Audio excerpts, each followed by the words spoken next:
Olá, crianças! Tudo bom com vocês? Bem, nessa aula nós vamos estudar a sintaxe, que junto com a morfologia, a fonética, a semântica e a estilística, integra os 5 campos de análise da gramática, os 5 campos de estudo da gramática. Então, em primeiro lugar, o que nós precisamos saber é que, diferente da morfologia que estudava as palavras separadamente, ou seja, as palavras apenas pela formação, pela flexão que elas possuem, questão do gênero, questão do número. Agora, na sintaxe, nós também pensaremos na palavra, mas essa palavra sofrerá as alterações do contexto, tá? Então, na sintaxe, nós começamos a pensar no contexto e automaticamente, então, nós sempre estaremos analisando a partir do vínculo das palavras dentro de um enunciado. Agora, nós vamos começar a falar sobre enunciado, sentença, frase, oração, período e, finalmente, texto. Em primeiro lugar, eu preciso saber é que nós analisamos, nós estudamos a sintaxe a partir de 3 princípios.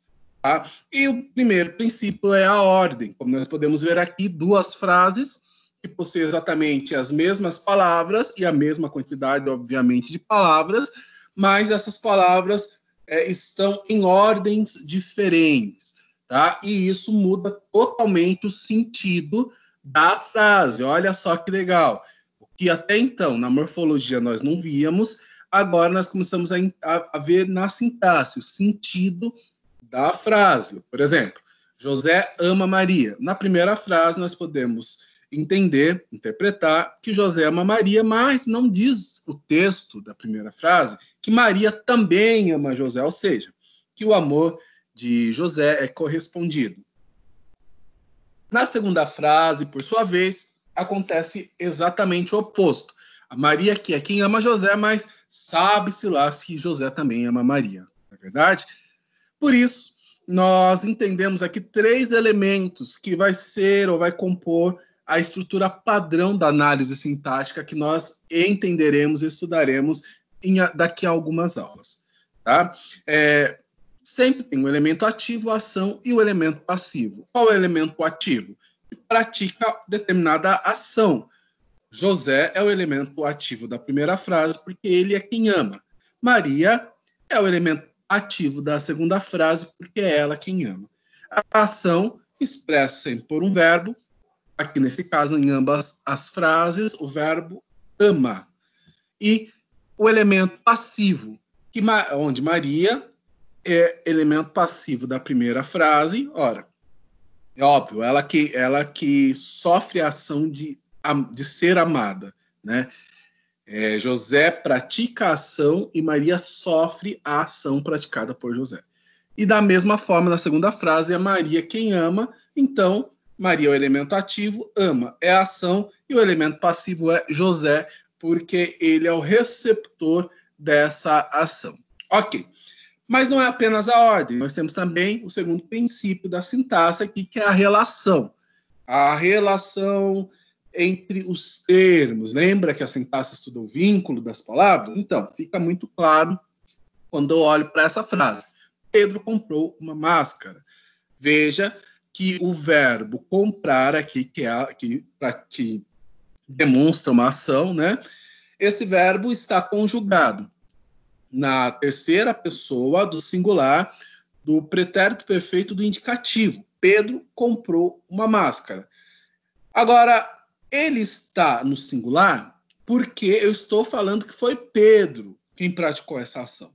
Na segunda frase, Pedro e João praticaram essa ação. Pedro e João compraram uma máscara. Então, o verbo tem que ir para o plural. E isso é uma questão de concordância. Tá? Percebe a relação das palavras aqui?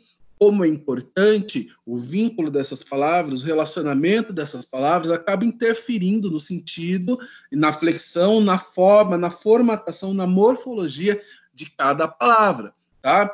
E a terceira frase, para a gente pensar agora também na questão do contexto, da relação que uma frase pode manter com o contexto, Pedro e João compraram máscaras, diferindo da segunda frase apenas pela exclusão do nosso do nosso artigo, né? Artigo indefinido feminino, deu um branco aqui. Uma. Então agora nós não temos mais esse artigo uma máscara. Agora compraram máscaras, mas não tem também um numeral. Compraram 2 máscaras, 3 máscaras, 20 máscaras. Nós não sabemos, então, se essa palavra máscaras está no plural, indicando que compraram uma máscara para cada, ou seja, Pedro comprou uma máscara para si e João também comprou uma máscara para si, ou se eles compraram muitas máscaras para distribuir por aí. Então, apenas pelo contexto nós poderemos saber disso, ok? E o terceiro princípio é a função. E dentro da função é que nós começamos a colocar os nomes, as nomenclaturas sintáticas. Como, por exemplo, José ama Maria. Quando eu pergunto quem ama Maria, eu tenho, então, o meu sujeito, que é José. Agora, se eu pergunto quem é amado por José? Maria. Automaticamente, Maria seria o complemento. Na segunda frase, inverte. Maria é o sujeito, porque Maria é quem ama, e José é o complemento, porque é ele quem recepciona, quem recebe, que é a ação de amar. Ok? Pessoal, tendo dúvidas, nós teremos a nossa aula ao vivo online. Fique à vontade para perguntar e eu entrarei melhor nesse assunto, ok? É uma aula de revisão apenas, por isso tão resumida assim, mas eu espero que vocês tenham entendido e estarei à disposição. E é isso aí. Até a próxima aula. Um grande abraço do Titio.